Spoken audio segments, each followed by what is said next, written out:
Semua yang hadir dalam keadaan sehat walafiat. Amin. Segala doa-doanya dikabul oleh Allah dan semakin hari ditambahkan kebaikannya oleh Allah Subhanahu wa taala. Amin. Amin. Ya Rabbal alamin. Pertama-tama marilah kita panjatkan rasa syukur kepada Allah Subhanahu wa taala yang tidak pernah bosan setiap detik dalam lipatan waktu yang kita lewati.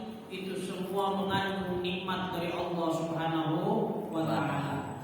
Kita kalau sebagai umat manusia mau merenung sejenak, mau meresapi apa yang diberikan oleh Allah Subhanahu wa taala, itu secara otomatis akan merinding kita. Merinding.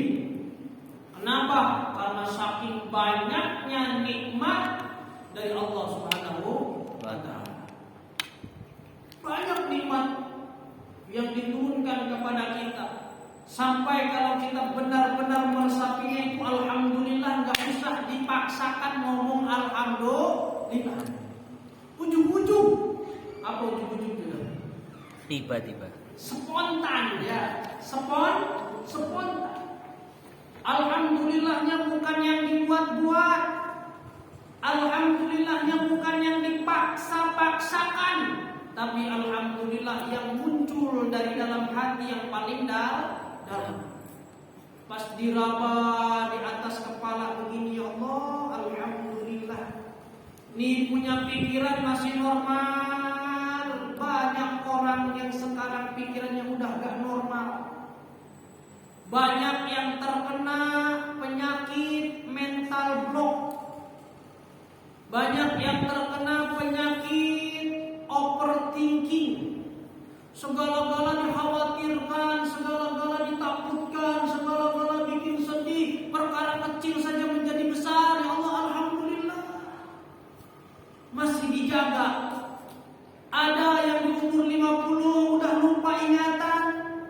Alhamdulillah masih ingat sama anak, masih ingat sama nama sendiri, masih ingat mana masjid, masih ingat mana musola, masih ingat waktu sholat. Alhamdulillah, keluar itu sendiri. Gak usah dipaksa-paksain. Kalau kita masuk ke dalam diri kita sendiri, makanya alamat ma'rifat itu masuk, jangan keluar. Sudah sering saya sampaikan bahwa nyari Allah jangan jauh keluar, kejauhan. Nyari Allah itu ke dalam. Nyari bahagia jangan jauh keluar. Bahagia ke mall, bahagia mandi air terjun. Jangan, nyari bahagia ke dalam, kejauhan keluar mah. Kelamaan butuh waktu, tapi carilah kebahagiaan ke dalam. Saya pengen tanya sekarang sama bapak dan ibu-ibu, kenapa banyak orang yang susah banget bahagia? Mau bahagia aja susah banget gitu, kenapa? Yang bersyukur satu tuh, jawab. Pemenang. Banyak angan-angan. Banyak angan-angan. Kebanyakan harap, bukan harap ya. Yo, keinginan orang jelas angan-angan. Apalagi, kenapa kebanyakan orang itu sulit untuk berbahagia? Karena kebanyakan orang membuat syarat yang banyak untuk bahagia. Kebanyakan orang bikin syarat yang banyak syaratnya untuk bahagia. Saya bahagia kalau rumah saya sudah 100 kali 200 meter. Saya bahagia kalau saya punya uang 50 miliar. Saya bahagia kalau saya bisa menikah dengan Syahrini. Saya bahagia kalau saya punya anak yang ganteng, yang begini, yang begitu, yang begono, yang begitu. Susah, lama. Saya bisa bahagia saat ini juga saya bahagia. Gitu aja udah, gak usah dipakai syarat. Sekarang juga saya bahagia karena begitu banyak nikmat yang diberikan Allah Subhanahu wa taala kepada kita. Kenapa kita tidak bahagia saja dengan nikmat yang sudah diberikan Allah? Paham apa enggak nih maksudnya? Insyaallah. Jadi kalau pengen bahagia jangan nunggu besok. Pengen bahagia nunggu bonus akhir tahun, nunggu bahagia nunggu uang remon cair, enggak usah. Pengen bahagia sekarang juga saya bisa bahagia ya Allah. Kenapa? Karena setiap detik yang aku melewati, tidak ada satupun yang terlepas dari rahmat dan kenikmatan yang Kau berikan kepadaku. Alhamdulillah. Muncul itu. Tapi kan kita kebanyakan keluar, ngaji dosa aja kebanyakan ngajiin orang lain. Ya, ngaji dosa itu kita kebanyakan ngajiin diri orang lain. Kenapa nggak ngaji diri sendiri sih? Lebih enak padahal. Ngaji diri sendiri itu lebih nikmat, lebih ayem, tidak ada yang tersakiti, tidak ada yang tersinggung. Kalaupun harus tersinggung, diri kita sendiri akan tersadarkan. Nah, mudah-mudahan kita adalah termasuk orang-orang yang sadar akan nikmat yang diberikan Allah Subhanahu wa Ta'ala. Kalau sudah sadar, maka akan muncul sifat syukur dengan otomatis, dengan sendirinya tanpa harus dipaksakan. Syukur itu akan muncul. Seperti orang naik gunung, hobinya traveling apa? Hiking ya. Naik gunung, begitu nyampe di puncak, melihat hamparan awan indah, melihat di bawah luar biasa, dia akan dengan sendirinya subhanallah, begitu indah ciptaan Engkau ya Allah. Itu enggak dipaksakan. Ujung-ujung subhanallah, masya Allah, langsung kagum dengan Allah Subhanahu wa Ta'ala. Itu yang beriman. Cuman yang beriman anggap aja tetap aja biasa-biasa aja, yang enggak ada kekaguman kepada Sang Pencipta. Agungnya malah kepada alam semestanya, enggak kepada penciptanya. Salawat dan salam semoga tercurah kepada baginda Allah Nabi Agung Nabi Muhammad sallallahu alaihi wasallam. Kelak di akhirat semoga kita dikumpulkan bersama orang-orang yang dipilih oleh beliau, yang diakui oleh beliau, yang mendapatkan syafaatul uzma dari beliau, dan selamat daripada siksa api neraka dengan syafaat dari beliau. Amin ya rabbal alamin.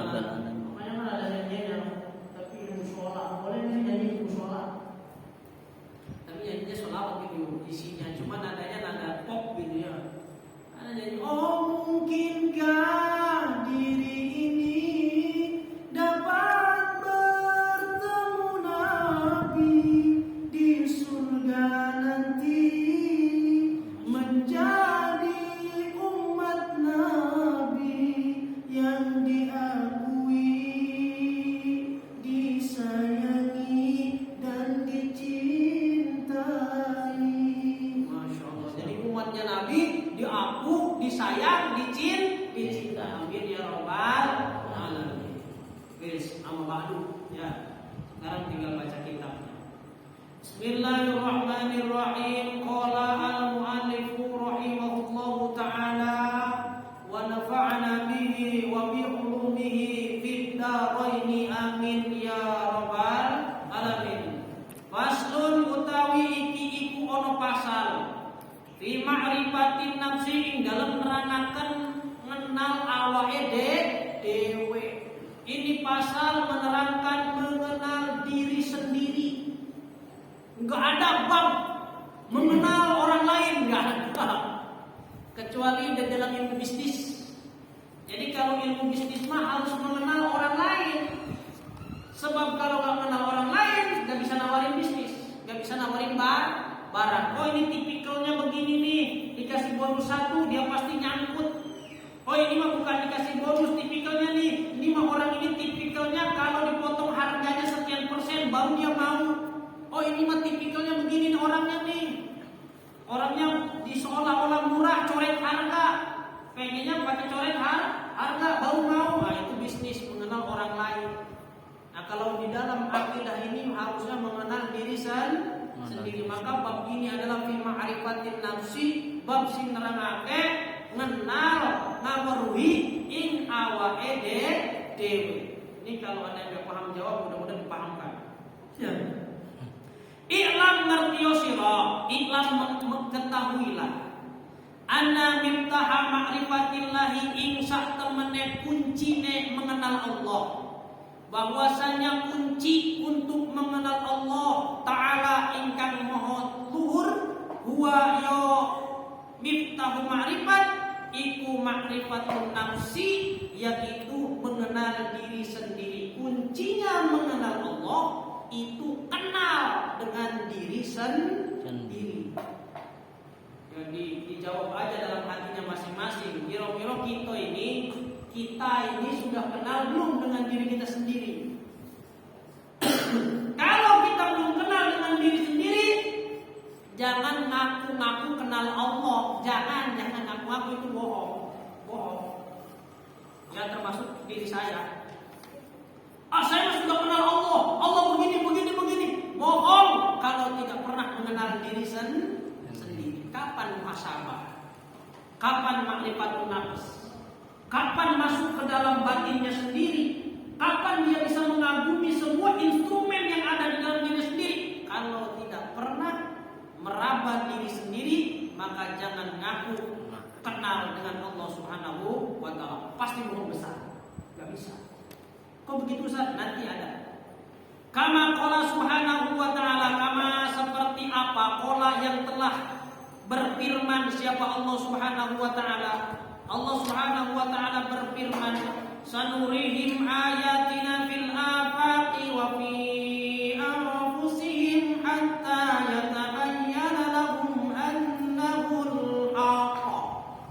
Ya, sanurihim akan aku perlihatkan kepada mereka apa yang diperlihatkan ayatina, tanda-tanda keberadaanku, tanda-tanda kebesaranku, kata Allah, akan kuperlihatkan. Di mana? Fil afaqi, dalam jagat gede. Mana jagat gede? Alam semesta. Makanya orang zaman dulu gak kuliah, gak sekolah, gak punya ijazah, tapi wonge pinter-pinter. Sarjana dari sarjana pertanian kongkon. Apa kongkon tuh? Disuruh nanam bawang, masih pintar. Orang petani yang gak kuliah, daripada dia ngerti teori, oh ini begini, ini begitu, ini begitu, hasilnya lebih bagus. Ya, petani berdasarkan pengalaman. Kayak kemarin ada lulusan dari salah satu universitas terkenal, gak usah disebutin. Ya, itu sarjana pertanian, dia nanam cabai. Balapan dengan petani yang gak kuliah, hasilnya bagus. Petani yang gak kuliah, yang kuliah dengan banyak teorinya, itu hasilnya gagal. Ini artinya ilmu dan pengalaman. Nah, orang zaman dulu kok pinter-pinter, kok iso kaya ngono, anake-ake kok ora khawatir mangan opo, ya kan? Kita sekarang bergaji, ada bonus tiap tahun, ada sampingannya lagi. Kok khawatir dengan kehidupan yang akan datang? Betul apa enggak? Orang zaman dulu kenapa anak 12, anak 9 mergawenya cuma satu model kok, jadi petani ya petani saja, jadi guru ya guru saja, dodolan dagang ya dagang saja. Kok gak khawatir? Mesti urip anak ini, mesti gede anak ini, mesti sehat anak ini. Yakin kepada Allah Subhanahu wa Ta'ala. Sebab orang zaman dulu sadar betul setiap orang punya rezekinya masing-masing, itu tak tertanam betul di hatinya. Nah kalau sekarang kan iya memang setiap orang ada rezekinya, tapi kan kita sebagai bapaknya tanggung jawab kepada anaknya. Tanggung jawab, tapi tanggung jawab itu jangan menjadi momok yang mengkhawatirkan dalam pikiran kita. Tanggung jawab benar Pak, memang tanggung jawab seorang ayah, tapi bukan menjadi sebuah serangan yang menakutkan. Gimana pendidikan anak saya? Gimana nih makannya? Gimana susunya? Gimana pampasnya? Gimana kehidupan masa depannya? Wah, liar. Segala-galanya dipikirin. Zaman sekarang zaman dulu mah enjoy.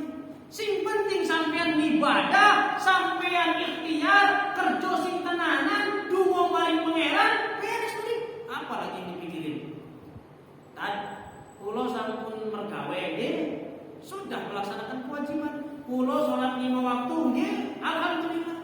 Kulo sampun ndedonga maring Gusti Allah, saya sudah doa kepada Allah nggih, sudah semua perkara selesai. Apalagi yang dikhawatirkan? Tinggal tunggu kok dari Allah Subhanahu wa Ta'ala. Zaman dulu beres dengan hal seperti itu. Sekarang udah sholat 5 waktu, tambah lagi duha, salat hajat, maka masih aja dia. Bisnisnya ditambah lagi, bisnis bikin ruko. bikin sawah, bikin pegadaian, bikin segala macam. Ayo tambah, masih aja dia. Betul apa enggak? Umat zaman sekarang. Karena apa? Karena yang hilang dalam diri manusia itu keyakinan. Kalau ilmu mah tambah banyak ilmu mah.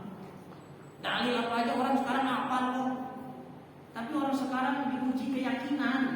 Di akhir zaman itu yang diuji bukan ilmu, keyakinan. Kalau orang zaman dulu manut, kata guru begini langsung yakin.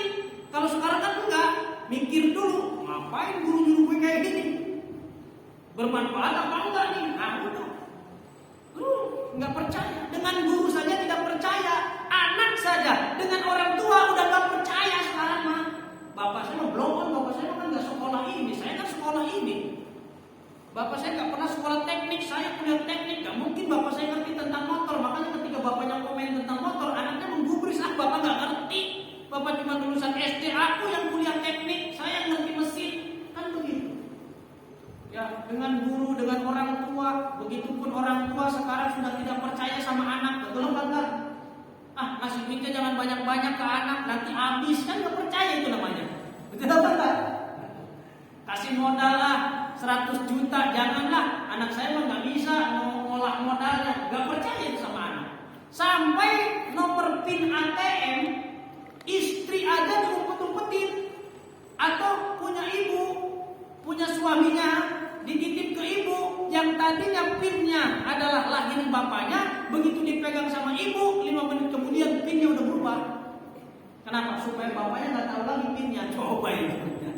Tanda tangan aja diambil-ambilin kan? Jangan zaman dulu emang ada tanda tangan yang susah. Benyamin S. Di filmnya tanda tangan berapa? Seret menonton ya. Tanda tangan seret kayak gitu. Sekarang tanda tangan jelimet. Kenapa tanda tangan zaman sekarang jelimet? Supaya tidak ditiru oleh orang lain. Kenapa supaya tidak ditiru oleh orang lain? Karena kita tidak percaya kepada orang lain.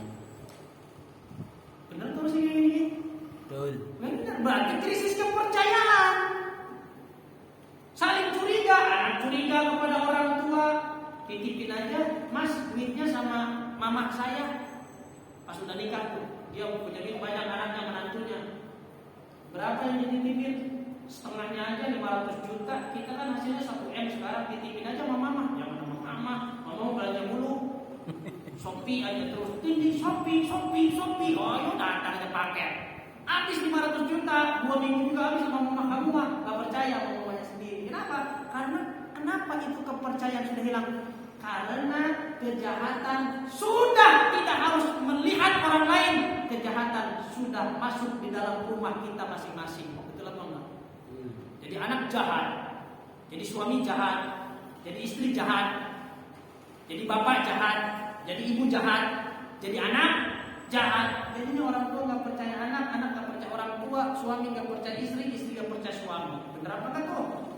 Jangan nyuruh ayam pak, naruh duit ini sore bantal, ayam nggak mungkin anak kita ngambil tuh orang dulu. Jangan ngambil duit yang ada di kamar bapaknya, masuk kamar bapaknya. Anak zaman dulu gak berani. Bener apa enggak? Betul. Ada bapak ibu yang pernah masuk kamar orang tuanya? Saya termasuk anak yang tidak pernah masuk kamar orang tua saya, kecuali diizinkan. Dari kecil gak pernah saya. Dan saya adalah anak yang dari kecil tidak pernah pakai gelas orang tua saya, gak pernah pakai gelas bapak saya. Sekarang anak dari jauh aja manggil orang tuanya, Pak, itu kata mama terus tuh dipanggil. Masya Allah, orang tua diteriakin. Zaman dulu mana ada anak yang berani teriak sama orang tua di halayak ramai, betul apa enggak? Apalagi bapaknya dibloon-bloon. Gimana sih bapak? Bukannya tadi kunci dipegang sama bapak? Kalau sekarang kan begitu, bapak pelupa dasar. Itu banyak orang padahal lagi kondangan. Kan malu bapaknya, betul apa enggak? Zaman sekarang udah biasa kayak gini. Zaman dulu bu, saya pakai gelas bapak saya nggak berani. Bener. Bapak saya tuh punya gelas khusus yang gede. Mungkin bapak ibu ada yang sama kayak saya keluarganya kalian. Bapaknya tuh gelasnya khusus, gelas gede. Ada nggak bu pak? Mana ya? Jadi kalau ada tamu pun gelasnya pasti beda. Gelasnya yang gede banget itu bapak saya. Nah, bangkunya juga saya nggak berani menduduki bangku atau sofa yang menjadi tempat duduk bapak saya, nggak berani. Apalagi ngambil duit orang tua. Apalagi ngerobot dompet orang tua, nggak berani. Sekarang anak berani ngerobot kantong orang tua, berani ngambil di berangkasnya orang tua. Makanya sekarang saling curiga karena kejahatan sudah masuk di rumah masing-masing. Kalau kejahatan sudah masuk di rumahnya masing-masing, maka rasa kepercayaan sudah hilang. Kalau rasa kepercayaan sudah hilang, hati itu tidak mudah untuk merasakan kenyamanan. Masya Allah. Zaman dulu naruh motor di luar aja tenang. Di desa tuh saling jaga ya. Gak ada security di desa. Ada paling apa? Hansip ya dulu, Hansip. Tetangganya masih meleng, motor tetangganya masih di luar, dia jagain aja. Nih kemana tetangga kita nih, motor masih di luar, dijagain. Gak ada HP, Pak dulu nggak di WA ya. Paling disamperin, udah lama setengah jam disamperin. Pak, itu motor masih di luar. Oh iya, ya Allah makasih. Saling jaga. Sekarang antepin, bener gak? Biarin motornya di luar. Pelit orang yang biar hilang sekalian tuh motor. Oh, didoain jelek. Sekarang tuh orang kalau lebih mudah ngomong doa yang jelek daripada yang baik. Ya, orang itu mudah doa yang jelek daripada mendoakan yang baik, Pak. Baiknya akhir zaman. Coba kerasa apa enggak tuh? Kerasa kalau saya. Soalnya beda dari kecil saya merasakan kehidupan orang tua, ngedidik akhlak. Kalau ngomong sama orang tua jangan pakai suara. Kalau bisa ngebisik. Ini orang banyak nih. Anak saya itu teriak. Abang! Kata saya beda bener ya. Ngedidiknya gimana ini model begini. Dulu mah kita pengen ngomong sama orang tua ngedekat. Kalau banyak orang begini nih, kita nyamperin orang tua dibisikin ke kupingnya. Betul? Pak, itu katanya air di kamar mandi habis, belum ditimbain airnya. Terus abang-abang yang suka nimbain lagi gak masuk kerja. Ya, orang gak ada yang denger. Haremosan, tahu haremosan gak? Berbisik. Sekarang dari Pak, tuh katanya si Mama tuh gak masuk kerja. Gimana tuh? Toko gak ada yang jagain. Sampai orang tetangga tahu semua. Udah berbisik aja. Pak, itu katanya Mama minta duit kurang 5.000. Oh iya udah. Nih, itu sekarang Pak, tuh Mama tuh kurang 5.000. Mau beli apa tuh? Mau beli telur katanya sekilo kurang goceng. Kata anaknya kenceng bener ngomong. Kalau zaman dulu mah orangnya ngedekat, dia bisikin, nggak berani ngomong banyak orang begini. Masya Allah. Tuh makanya kita ini banyak yang hilang. Maka di akhir zaman ini yang pertama kali diuji kepada diri manusia, bukan kepada umat ya, bukan kepada umat manusia, bukan, udah kepada diri manusia masing-masing adalah ujian keyakinan. Ayat mah gampang dihafal. Inna ma'al usri yusra, fa inna ma'al usri yusra. Gampang dihafalin. Tapi masuk gak ke dalam hati? Masuk gak sampai menjadi keyakinan? Yang pertama dari ainul yakin. Pertama ilmu yakin, masuk kepada ainul yakin, masuk lagi kepada hakul yakin. Nah kita ini ada di mana keyakinannya? Apakah ilmu yakin? Apa ilmu yakin? Karena pernah diterangin di sini. Cuman ya kalau lupa ya alhamdulillah ya. Apa ilmu yakin? Ilmu yakin contohnya begini, Pak, Bapak, Ibu-ibu ya. Sisanya berapa ini? 56. Berapa menit lagi, Pak? 56 ini baru 16 ya, habis ini soalnya ke Cikarang. 16. Nah, apa tadi saya mau ngomong apa? Ilmu yakin. Ada tiga mana? Contohnya begini, umpama saya ngomong Mas Sokim, teh manis itu warnanya coklat, rasanya manis, agak sepet-sepet sedikit, itu teh poci lah, saya sebutin mereknya aja. Teh poci itu manis, legi, wasgitel lah. Wasgitel tau nggak Bu? Wasgitel wangi, sepet, legi, kental. Nah itu kata orang mana tuh? Tegal orang Brebes yang ada teh poci ya. Brebes. Nah teh poci itu rasanya wasgitel, wangi, sepet, legi, kental. Tekstur warnanya itu coklat, kehitam-hitaman. Nah seperti itu teh poci. Nah kita membayangkan itu namanya ilmu yakin. Oh saya udah tahu teh poci itu wasgitel. Secara teori nih itu namanya ilmu yakin, baru hanya sebatas informasi. Oh iya, teh poci itu wangi, sepet, legi, dan kental. Warnanya coklat, agak hitam-hitaman. Oh itulah namanya informasi yang kita yakini. Jalan-jalan kemana ketika ke Brebes tadi? Ke Brebes. Jalan-jalan ke Brebes. Ada restoran teh poci, mampir di situ. Mbak, bikinin teh poci Mbak seteko. Biasanya kan pakai teko yang dari tanah liat gitu ya. Nah, disodorin di situ. Gelasnya kecil-kecil dari tanah liat juga, biasanya 4-5 gelas, kita kocorin. Kata Pak Sokim, yang namanya teh poci itu wasgitel. Oh iya, warnanya coklat kayak teman-teman begini. Nah, sekarang seruput.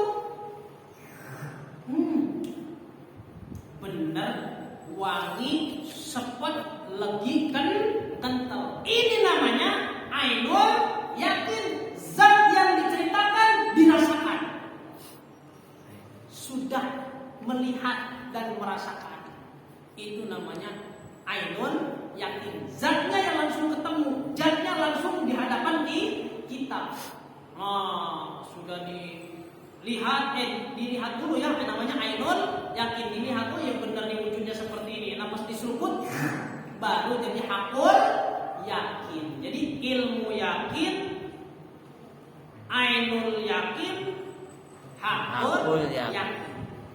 Kalau orang sudah hakul yakin, gak bakal bisa digoyangin lagi Pak. Mesti kekeh karena dia udah merasakan. Tapi kalau masih ilmu yakin, ketemu yang lain masih goyang. Jangan-jangan ini yang disebut teh poci. Ini agak coklat, hitam-hitaman, jangan-jangan ini. Ada lagi, ini kali ya. Nah itu namanya ilmu yakin itu. Tapi kalau Bapak sudah ainul yakin, udah pernah melihat, oh ini teh poci begini, begitu disodorin yang lain, beda ini mah. Agak pias-pias begitu, warnanya gak terlalu coklat. Disediain yang lain lagi, beda ini juga. Tapi masih bisa ketipu, ada yang mirip. Loh kok mirip ini? Jangan-jangan sama, padahal beda. Ini tehnya teh pucuk umpama. Nah tapi kalau udah pernah nyeruput,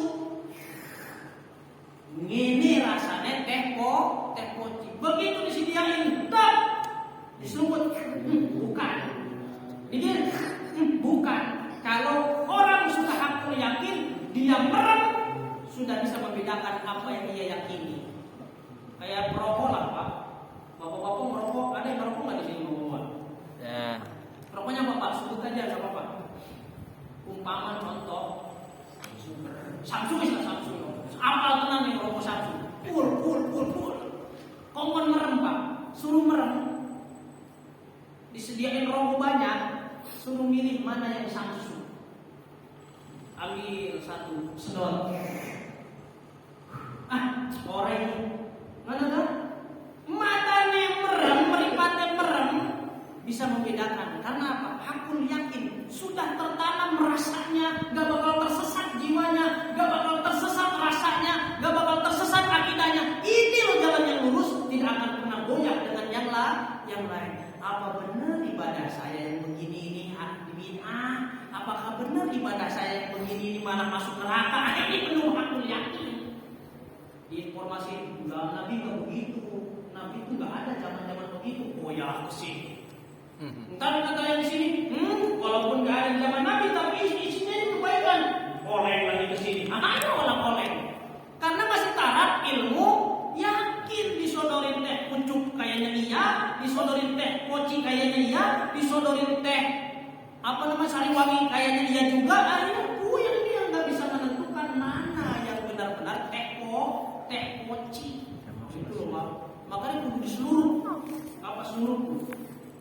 tenggelam. Bapak ibadah rasakan sampai nikmat. Jadi ketika ada orang begana begono, Bapak udah percaya, gue udah ngerasain nikmatnya ibadah ini. Saya udah merasakan manfaatnya sholawat ini. Saya sudah merasakan manfaatnya sholat duha ini. Udah gak bakal goyah. Diomongin apanya, tetap pancet seperti orang zaman dulu. Karena keyakinannya kuat, dia kolot jadinya. Iya toh?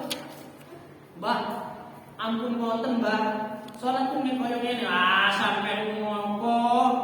Sholat tuh koyo ngene koyo mbah. Iki lo ajaran sangko guru mbah. Biar Pak Kiai ngajarnya begini, mbah juga sudah merasakan kenikmatan ketenangannya begini. Udahlah kamu jangan sok-sok ngajarin mbah. Tuh kolot.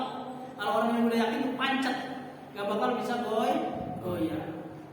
Makanya sedikit-sedikit kayak orang fanatik gitu loh. Kalau orang yakin itu, ya. Sekarang kan ilmu banyak, tapi poyang payung. Apa poyang payung? Poyang payung. Ya, begini loh. Goyang. Apa? Poyang payung sih? Goyang. Mudah boy. Goyang. Dari ini. Jadi ngono. Itu terombang-ambing. Kapan menemukan keyakinannya? Makanya ayo seluruh cicipin yang benar. Itu agama, itu akidah, itu cicipin yang benar. Ayat hidupkan ayat itu dalam diri kita. Jangan jadi ayat mati. Ayat kok pada mati. Ayat kok jadi tinta hitam doang. Jangan hidupkan ayat ini di dalam diri kita. Maka kita akan merasakan nikmatnya firman-firman Allah. Nikmatnya karunia dan rahmatnya Allah SWT. Orang bakal poyang-paying. Siapa kamu ya yakin sampai mati aku semuanya wae. Ya udah itu pancet. Makanya nanti al-haqqu min rabbik fala takunanna minal mumtarin. Jangan memperdebatkan itu, udah nanti wayahnya benar kata Allah nanti di akhirat. Karena di dunia mah menurut orang lain salah, menurut kita benar. Kadang-kadang menurut kita salah, menurut orang lain benar. Kayak gitu aja selama-lamanya sampai kiamat. Emang gimana hidup di dunia? Begitu aja. Yang penting apa yang Bapak rasakan, yang Ibu rasakan, gondelono, cekelono sih yang erat sampai mati, itu udah nanti tanggung jawabnya di hadapan Allah Subhanahu wa Ta'ala. Lebih baik mati membawa keyakinan daripada mati dalam keraguan. Angel mati keraguan mah. Semoga kita mati membawa keyakinan. Amin ya rabbal alamin. Wis itu udah mau berapa? Ya. Berapa menit? Itu. Masih ada? 7 menit lagi. 7 menit ya. Nah itu orang zaman dulu. Sanurihim ayatina fil afaqi, akan aku tampakkan diriku kata Allah di alam semesta. Orang zaman dulu kan pinter baca alam. Oh nek Oktober wayang ngene wis ora udan, mesti kok udan itu bulan iki, terus koyo ngene itu bisa ditebak. Kenapa? Karena orang zaman dulu itu ayatnya adalah alam semesta. Seperti Nabi Adam alaihissalam, itu ayatnya adalah alam yang terbentang. Ayat bagi Nabi Adam ini alam semesta. Walaupun Allah kasih suhu hanya beberapa lembar saja kepada Nabi Adam. Makanya banyak Nabi yang tidak punya kitab kan. Nah terus kitabnya Nabi yang tidak punya kitab apa? Ya alam semesta. Kitabnya ayatnya adalah alam semesta. Nah alane istilah Jawa jagat gede. Nah itu sebenarnya ini alam gede juga belum kelar nih. Mau saya terusin nanti ngambang. Ya, nantilah saya tembusin dulu ke wafi anfusihim sampai situ dulu. Wafi anfusihim, dan akan aku perlihatkan keajaibanku, kebesaranku, wujudku fi anfusihim, di dalam diri kalian masing-masing kata Allah. Di dalam diri kita masing-masing. Kalau kita menyeluruh itu tenggelam masuk ke dalam diri kita sendiri, itu kita akan ketemu kebesaran Allah. Masya Allah. Ini rambut ya, iso tukul, orang tahu disiram, tapi tum. Kok tukule rambut iki bedo karo tukule alis. Alis wis pirang tahun ora dipotong sampe entuk ae. Iya teman. Alis lama enggak dipotong nih, lama dari bocah, dari bayi kita enggak pernah potong alis. Segini-gini aja alis. Tapi coba kerok, ntar tumbuh lagi kan? Tapi tumbuhnya enggak gondrong sampai tutupin mata. Nah itu kebesaran Allah. Kuku diendano. Apa kuku diendano? Dibiarin. Kuku dibiarin panjang bisa 5 meter. Gigi dibiarin segini-gini aja. Ya kan? Gigi dari dulu Pak gak panjang-panjang Pak. Kali banyak mentok segini kan. Kalau dulu anjir aneh apa mangan. Jadi garasi mobil itu giginya lah. Maka itu wujud keindahan Allah Subhanahu wa taala yang ada di dalam diri kita.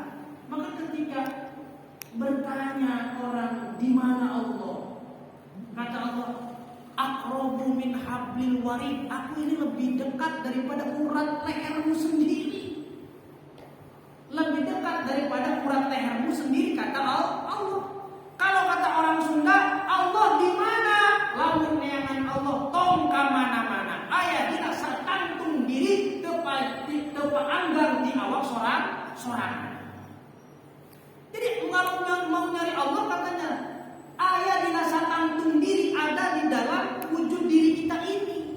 Tepa anggar di awak sorangan, tidak berpisah dari diri kita sendiri. Allah sendiri yang mengatakan aqrabu min hablil warid, lebih dekat daripada urat leher sendiri. Itu terjemah orang Sunda, keren luar biasa. Jadi nyari Allah jangan kemana-mana. Ayo masuk ke dalam diri kita sendiri. Nah, sebagai penutupnya biar gak ngambang, tapi nanti kita lanjut ya ini ya. Pak Sofif nanti ingatin Pak Asyad gitu ya. Karena ini halaman ini belum kelar. Kenapa sih Ustaz? Pasti ada pertanyaan gitu ya. Kenapa sih Ustaz patokannya mengenal diri baru mengenal Allah? Orang yang tidak mengenal diri tidak akan pernah kenal Allah. Kenapa patokannya begitu? Begini kata Imam Ghazali, "Walaisa syai'un aqraba ilaika min nafsik fa idza lam ta'rif nafsak fa kaifa ta'rif rabbak." Gini. Apa perkara yang paling dekat dengan diri kita sendiri? Yang paling dekat apa? Sesuatu yang paling dekat dengan diri kita apa? Ya diri kita sendiri kita sendiri paling dekat. Kuping kita paling dekat, hidung kita paling dekat, mata kita paling dekat, nyawa kita paling dekat, urat nadi kita paling dekat. Yang dekat dengan diri kita adalah diri kita sendiri. Terus kata Imam Ghazali, fa idza lam ta'rif nafsaka, ketika engkau tidak mengenal dirimu yang sangat dekat dengan dirimu sendiri. Kamu dekat dengan dirimu sendiri itu saja enggak sanggup dikenali. Fa kaifa ta'rifu rabbak, maka bagaimana engkau cara mengenal Tuhan? Dengan dirimu sendiri saja yang dekat, yang nempel, yang tiap hari bersama-sama, yang tiap hari dibawa kemana-mana, kau gak kenal. Maka bagaimana ingin mengenal Tuhan? Dengan dirimu sendiri kamu tidak kenal.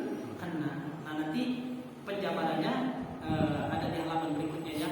Fa in qulta inni a'rafu nafsi, ketika kamu berkata, kata Imam Ghazali, aku kenal dengan diriku sendiri, fa inna ma ta'rifu al-jisma al-dhahiriyah, kamu hanya mengenal dirimu dari sisi dohir saja, belum mengenal dari sisi batin. Nah nanti kita perdalam ke lapisan-lapisan itu. Kita perkenal dulu dari kepala, dari lapisan kulit, sumsum, tulang, getih, urat-urat, semua kita kenal dulu. Baru nanti kita masuk ke dimensi rohaniah. Ini kitab yang menuntun kita mengenal Allah Subhanahu wa taala. Allah tuh udahlah, jangan dianggap mengenal Allah ketinggian. Ustaz, enggak kok. Kalau ketinggian kapan kita mengenal Allah? Lah, untuk apa Allah perkenalkan dirinya? Betul apa enggak? Dan terus kalau ditutup ilmu yang seperti itu adalah orang yang menutup, orang yang pesimis bakal kenal Allah. Dan yang kedua, itu propaganda dari dulu, orang-orang penjajah dulu, supaya orang Indonesia ini udah banyak yang gak kenal Allah, supaya mereka lemah keyakinan. Karena di Indonesia yang paling kuat bukan senjatanya, karena di Indonesia yang paling kuat bukan barisannya, yang paling kuat akidahnya. Kalau akidah seseorang udah kuat, itu satu orang bisa bandingin 1000 orang. Kalau akidahnya sudah kuat. Kenapa letoy? Ya karena akidahnya kurang kuat. Seperti kal-zubadi fil bahri, seperti buih yang ada di lautan banyak, tapi begitu disapu angin hilang semua buihnya. Ente kabeh. Walaupun banyak tapi hilang karena buih tidak kuat. Itu mungkin yang bisa disampaikan pada kesempatan taklim kali ini. Mohon izin saya nanti Siap, siap. Dengan rutinnya ke Cikarang. Mudah-mudahan semuanya sehat panjang umur. Amin. Lancar rezeki, segala hajatnya dikabul. Amin. Dan semakin hari semakin baik, semakin Amin. menjelang kematian, semakin tampak wajah-wajah ahli surganya. Amin ya rabbal Amin ya rabbal alamin. Wallahu muwaffiq ila aqwamit thoriq. Assalamualaikum warahmatullahi wabarakatuh. Waalaikumsalam warahmatullahi wabarakatuh.